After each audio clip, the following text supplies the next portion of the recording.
I'm going to show you how to get a confidence interval with Excel. I'm going to do number 24. First thing about Excel is Excel will only do it if you start from data. It will not start from statistics.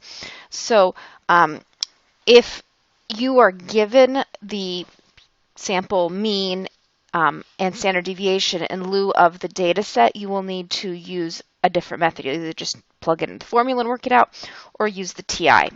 So I have copied this data into Excel. So this is just this data here of our flights from LAX. We want to do a 95% confidence interval of this arrival time. So I'm going to go to Data, Data Analysis, and I want Descriptive Statistics. This is the same one we used to find the summary stats. Okay, and I'm going to put in what I want. So here, A1 through A12. That's just where my data is. Got it in a column. Output, I want it to put in E1. Okay, you want to click both the summary stats and then confidence interval for the mean. And you're going to put here whatever value you want. So in this case, 95%, but if you wanted 99, you would change it. Click OK. Okay, this here is the error value. So that's the E value out of the formula, and then you need the mean.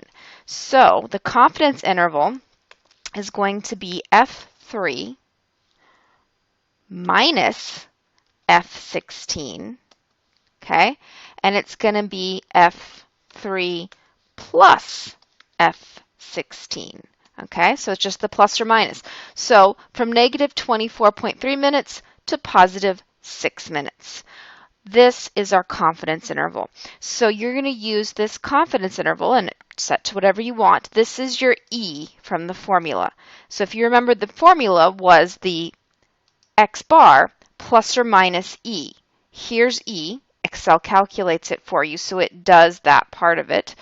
And then here's the mean. And then you would just do plus or minus this 15 from the mean to get the upper. So then my confidence interval is from here to here. So hopefully this helps you. As I said, though, it will only start from statistics, not from data.